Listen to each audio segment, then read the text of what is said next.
Hello guys, आज हम start कर रहे हैं क्लास 11 चैप्टर 1 सेट्स। देखिए सेट्स क्या होता है। पहले सेट्स की डेफिनेशन देखते हैं जो कि है हमारी यहाँ। A set is a well defined collection of objects. Set क्या होता है? कुछ ऑब्जेक्ट्स का एकदम अच्छे से डिफाइंड कलेक्शन होता है। ठीक है, तो ये देखिए यहाँ एग्जांपल्स दे रखे हैं कुछ सेट्स की। Odd natural numbers less than 10, तो 1, 3, 5, 7, 9 ये हो जाएंगे। तो ये हमारा सेट है क्योंकि इसमें ये सारे ऑब्जेक्ट्स हैं ना, इनका ये कलेक्शन है, इसलिए हम इसे कह सकते हैं सेट। अब द रिवर्स ऑफ इंडिया कि भाई भारत की सारी नदियों का कलेक्शन, ये भी सेट हो गया। Vowels in English alphabet AEIOU, ये भी एक सेट है। Various kind of triangles, prime factors of 210 नेमली 2, 3, 5, 7 ये हो जाएंगे। अब देखते हैं हम इसके टाइप्स। तो सेट्स के 2 टाइप्स होते हैं हमारे पास। पहले तो सेट्स की डेफिनेशन हो गई। Set is a well defined collection of objects. इसे हम कैपिटल लेटर से शो करते हैं। जैसे हम एक सेट मान लेते हैं ए, इसके हम एलिमेंट्स ले लेते हैं 1, 2, 3, 4, 5, तो ये हमारा हो गया सेट। ये इसकी रिप्रेजेंटेशन है। अब सेट्स के टाइप देखते हैं, टाइप्स ऑफ सेट। तो सेट के 2 टाइप्स होते हैं, एक तो फाइनाइट सेट और एक इनफाइनाइट सेट। अब फाइनाइट सेट क्या होता है? फाइनाइट सेट में ना जो एलिमेंट होते हैं ना, उनको हम काउंट कर सकते हैं। तो क्या कह सकते हैं हम? Number of elements are countable.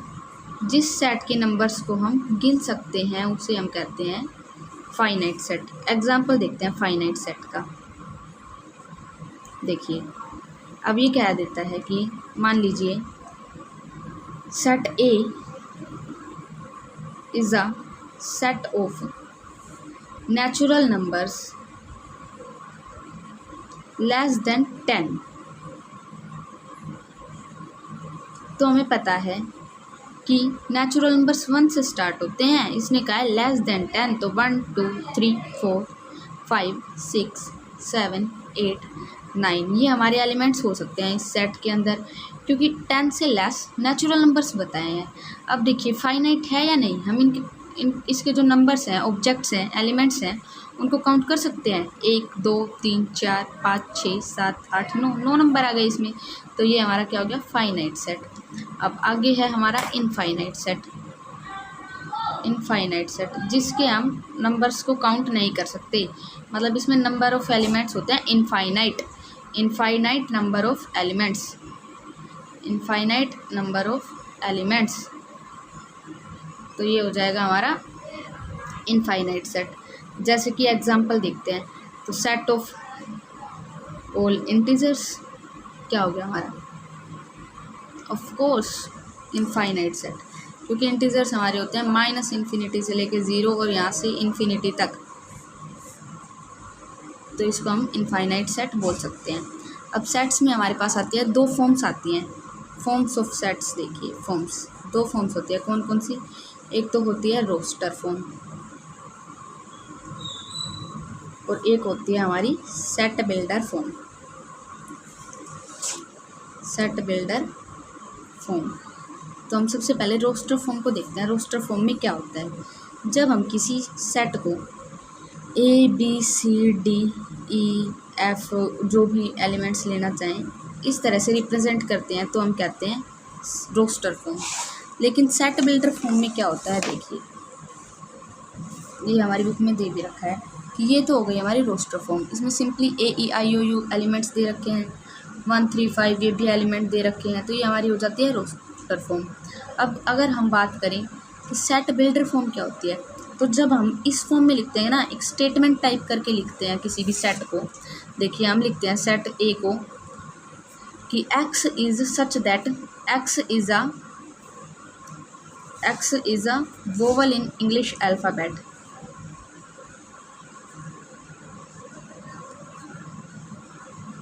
तो ये हमारा हो जाता है, क्या हो जाता है, सेट बिल्डर फॉर्म।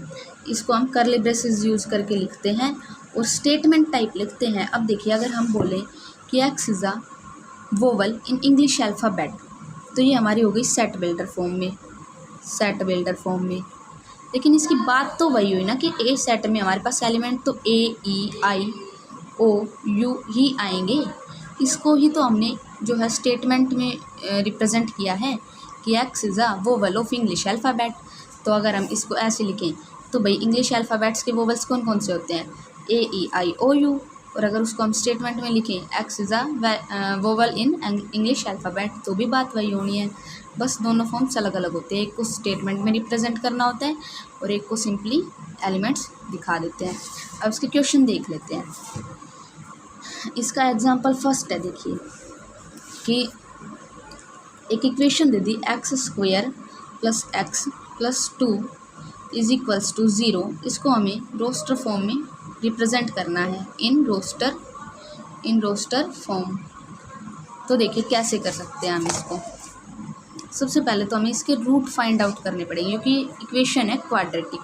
अब क्वाड्रेटिक इक्वेशन की हमें पता है रूट कैसे फाइंड करते हैं। पहले जो है हमारी कांस्टेंट टर्म होती है उसकी और एक्स के स्क्वायर का जो कोफिशिएंट होता है उसकी मल्टीप्लाई करते हैं तो 2 आ जाएगा। फिर हम देखते हैं कि कोई ऐसा कॉम्बिनेशन देखें, मल्टीप्लाई देखें, जिनकी एडिशन या सब्ट्रैक्शन है वो किसके इक्वल आए, एक्स के कोफिशिएंट के इक्वल, मींस 1 के कोफिशिएंट के इक्वल। दोबारा देखिए कि सबसे पहले तो कांस्टेंट टर्म की और एक्स स्क्वायर के कोफिशिएंट की करते हैं हम मल्टीप्लाई। तो कांस्टेंट टर्म हमारी है 2 और एक्स स्क्वायर का जो कोफिशिएंट है वो है 1, तो इन दोनों की मल्टीप्लाई आ गई हमारी 2। उसके बाद मैंने क्या कहा, पहले तो इसके सारे मल्टीपल लिख लीजिए। 1 इंटू 2 2 होता है, 2 इंटू 1 2 होता है।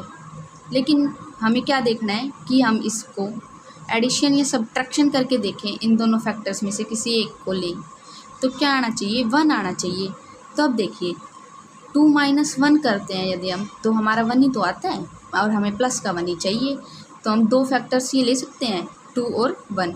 तो 2 और 1 हमारे क्या बन गए, फैक्टर बन गए। तो हम इसको इस फॉर्म में लिख देंगे कि एक्स स्क्वायर। अब देखिए जो बड़ा होता है ना फैक्टर्स में, यहाँ कौन सा बड़ा है, 2।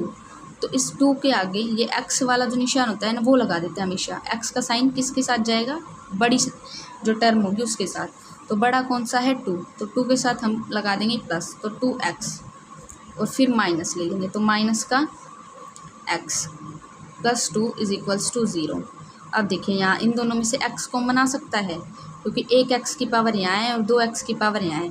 तो 2 में से एक पावर यहाँ बाहर ली तो एक पावर अंदर बची और फिर एक ही पावर थी वो बाहर गई तो खाली 2 बचा।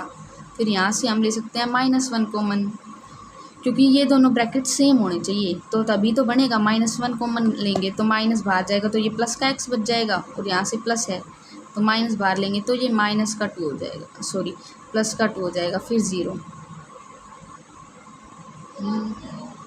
के फैक्टर्स बनेंगे x-1 और x + 2। देखिए ये दे भी रखा है बुक में। तो अब इनको अलग अलग सेपरेटली 0 के इक्वल पुट करके सोल्व करेंगे तो हमारी 2 वैल्यूज़ आ जाएंगी। x की वैल्यू एक आ जाएगी 1 के इक्वल और एक आ जाएगी -2 के इक्वल। तो अब हम इसको रोस्टर फॉर्म में रिप्रेजेंट करेंगे तो हम इन दोनों को सिंपली ऐसे लिख सकते हैं कि 1 और -2 इसके हो जाएंगे एलिमेंट्स। तो ये हो गया हमारा आंसर।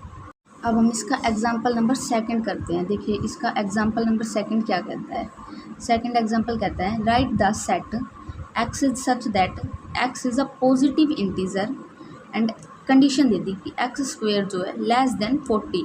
एक्स का स्क्वायर हमेशा 40 से लेस तक ही हमें जाना है और उसे हमें रोस्टर फॉर्म में रिप्रेजेंट करना है। तो हम इस क्वेश्चन को देखिए कैसे कर सकते हैं कि पहले तो इसने कहा है x is such that x is a positive integer. पहले तो x is a positive integer और कंडीशन क्या दे दी, x square is always less than 40 और हमें रिप्रेजेंट करना है रोस्टर फॉर्म में। सेट बिल्डर फॉर्म में दिया है, उसे रोस्टर फॉर्म में चेंज करना है। तो देखिए क्या कर सकते हैं, 40 से छोटा आना चाहिए एक्स स्क्वायर। तो एक्स की वैल्यू हम क्या क्या ले सकते हैं, देखिए 1 का स्क्वायर कितना होता है 1 जो कि 40 से लेस है, 2 का स्क्वायर 4, तो 40 से लेस है, 3 का स्क्वायर भी 40 से लेस है, 4 का स्क्वायर भी 40 से लेस है, 5 का square 25 which is less than 40 and 6 का square 36 which is also less than 40, but 7 का स्क्वायर होता है हमारा 49। दैट्स वाई ये हमारा x की वैल्यू नहीं हो सकता। तो इसको रोस्टर फॉर्म में रिप्रेजेंट कर देंगे 1 2 3 4 5 6, ये हो गया हमारा आंसर, इजी। अब देखिए आगे एग्जाम्पल थर्ड क्या कहता है इसका। एग्जाम्पल थर्ड कहता है, उसने हमें एक रोस्टर फॉर्म में दे दिया क्वेश्चन और उसको सेट बिल्डर फॉर्म में देखो क्या कहता है, write the set A 1 4 9 16 25 in set builder form. तो क्या है, ए दे रखा है 1 4 9 25, ठीक है, और इसको किस में चेंज करना है, इन सेट बिल्डर फॉर्म। तो देखिए कैसे कर सकते हैं। अब देखिए 1 है, x की जगह 1 है तो 1 का स्क्वायर 1 होता है। जब x की जगह हम 2 ले लेते हैं तो x का स्क्वायर मीन्स 1, 2 का स्क्वायर 4, तो एक तरह से ये स्क्वायर में लिख रखा है ना, 1 का स्क्वायर 1, 2 का स्क्वायर 4, फिर ले लिया 3 का स्क्वायर विच इज़ 9, फिर लिया है 5 का स्क्वायर विच इज़ 25। तो इसको हम स्टेटमेंट में कैसे रिप्रेजेंट कर सकते हैं, हम इसको लिख सकते हैं x is such that x is x is equals to 9 और x belongs to n belongs to natural number, क्योंकि जो हमारी 1 2 जो हम वैल्यू ले रहे हैं सारी x की वो सभी नेचुरल नंबर से बिलोंग कर रही हैं और x की वैल्यू क्या आ रही है, n स्क्वायर। फोर्थ एग्जाम्पल देखिए, फोर्थ एग्जाम्पल क्या कहता है, write the set 1/2 2/3 3/4 4/5 in set builder form. ये हमारा रोस्टर फॉर्म में दे दिया और इसको सेट बिल्डर फॉर्म में चेंज करना है। तो देखिए इसमें हम क्या ऑब्जर्व करते हैं, अगर हम ऊपर वाली वैल्यू को x मान लें, जो न्यूमिनेटर है उसको हम x मान के चल लें, तो नीचे हमारे पास हमेशा क्या आएगा, नीचे हमारे पास हमेशा आएगा x+1, क्योंकि 2 होता है x+1, क्योंकि x की अगर 1 है तो 1 + 1 2 ही तो आएगा। ऐसे ही यहाँ 2 है x मान लीजिए तो x+1 ही तो 3 होगा। ऐसे ही 3x है तो x मतलब 3 से एक ज़्यादा वैल्यू आ रही है ना, तो हम अगर ऊपर वाली को x लेते हैं तो नीचे वाली ऑटोमेटिकली x+1 हो जाएगी। तो ऐसे ही सारे स्टेप्स में करना है। और यहाँ तक देखिए x की वैल्यू हम कहाँ से कहाँ तक ले रहे हैं, 1 2 3 4 5 6 क्वेश्चन में गिवन है, और नीचे वाली क्या हो रही है x+1, इससे हमारी बन रही है 2 3 4 5 6 7। तो इसको हम देखिए ऐसे लिख सकते हैं, x is such that x is equals to n/n+1। यहाँ n ले लीजिए क्योंकि यहाँ x हमारे पास है, सेट बिल्डर फॉर्म में रिप्रेजेंट कर रहे हैं इसलिए हम दूसरा ले लेते हैं, वैसे समझने के लिए बताया था ये। तो n/n+1 ले लेते हैं और हमें लिख भी देना है कि जहाँ जो n की वैल्यू है वो हमारी जो है less than and equals to greater than and equals to 1 और लेस देन 6 होगी। तो कैसे कर सकते हैं हम इसको, और बता देंगे कि n belongs to natural numbers, बस हो जाएगा। अब अगला क्वेश्चन देखिए, फिफ्थ क्वेश्चन क्या कहता है, इसमें हमें क्या करना है, मैच करना है। तो प्रिंसिपल वर्ड दे दिया रोस्टर फॉर्म में, अब उसको हम ऐसे लिख सकते हैं कि x is such that x is a letter of the word principle, simple. अब 0 है, इसको हम किस से मैच करेंगे, देखिए सेकंड का मैच इसने c से कर रखा है, तो x+1 इज इक्वल्स टू 1, देखिए x+1 इज इक्वल्स टू 1, तो x is equals to 1 - 1, of course x is 0। तो इसको सेट बिल्डर फॉर्म में इससे मैच कर सकते हैं। अब जो c होगा वो किससे मैच होगा, देखिए c को हम मैच कर रहे हैं, इसमें c क्या है, क्या आ रहा है 1 2 3 6 9 18। तो इसका मैच हम a से कर सकते हैं, क्योंकि देखिए x is such that x is a positive integer and is the divisor of 18 का डिवाइजर है x हमारा। तो इसमें देखिए 1 18 से डिवाइड मतलब 18 को डिवाइड करेगा, 2 9 = 18, 3 6 = 6 3 ज़ा 9 2 ज़ा और 18 1 ज़ा, तो इसका इसीलिए फर्स्ट से मैच हो गया। और फोर्थ बचा उसका तो हमारा इससे हो जाएगा बी से, क्योंकि x square minus 9 is equals to 0, तो एक्स की वैल्यू निकाल लीजिए, x square is equals to 9 हो जाएगा। अब स्क्वेयर हटाना है तो दोनों साइड स्क्वेयर रूट ले लेंगे, और हमें पता है कि स्क्वेयर और स्क्वेयर रूट कैंसिल हो जाते हैं, तो एक्स इज इक्वल्स टू 3 आ जाएगा, क्योंकि हमें पता है 9 का जो है अंडर रूट सोल्व करते हैं तो 3 आता है, 3 3 ज़ा 9, 3 3 ज़ा 9, तो 3 आता है। ओके, तो आज हमारे सारे एग्जांपल्स कंप्लीट हो गए हैं, और एक्सरसाइज 1.1 देखिए वेरी इजी है। अब हम इसको आप खुद से करके देखिए, अगर डाउट आए तो हम कर लेंगे। तो the collection of all months of a year beginning with letter G. तो देखिए इसमें बताना है कि सेट है या नहीं, जस्टिफाई भी करना है आंसर। अब देखिए जे से स्टार्ट होने वाले मंथ्स बोल रखे हैं ईयर के, तो हम बता सकते हैं ना, जनवरी है, जून है, जुलाई है, ऐसे। The collection of 10 most talented writers of India, ऐसा थोड़ी हो सकता है।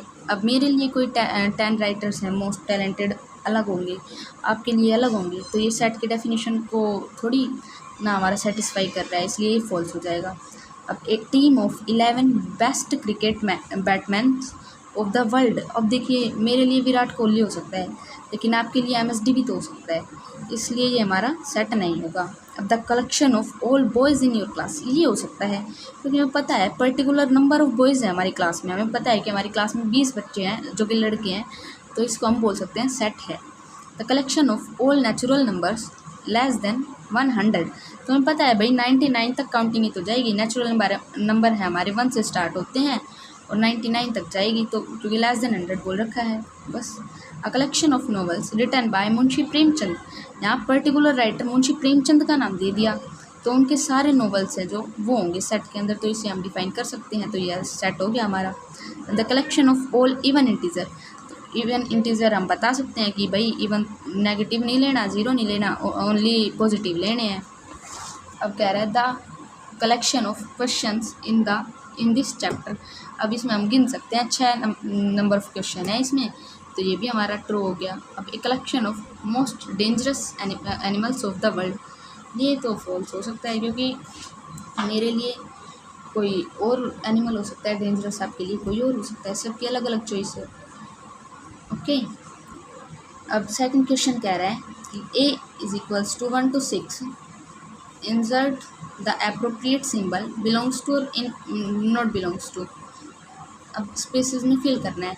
देखिए कि ये टर्म होती है हमारी, ये सिंबल होता है, याद रखिए, बिलोंग्स टू और नॉट बिलोंग्स टू ये होता है और नॉट बिलोंग्स टू ये होता है। अगर हमारा कोई सेट होता है 1 2 3 4 5, तो हम इसमें कह सकते हैं 1 belongs to A but 6 not belongs to A, क्योंकि 6 हमारा A में नहीं है, और जो एलिमेंट्स हमारे होते हैं ना, जैसे कि 2 भी है, 3 भी है, 4 भी है और 5 भी है, तो ये सारे बिलोंग्स टू A, बट 6 7 इसके अलावा जो भी होंगे वो नॉट बिलोंग्स टू A, इस तरह से रिप्रेजेंट करना होता है। तो आपका ये क्वेश्चन भी हो जाएगा सेकंड क्वेश्चन। थर्ड क्वेश्चन देखिए, आगे ट्राई कीजिए, नेक्स्ट वीडियो में करते हैं आगे क्वेश्चंस।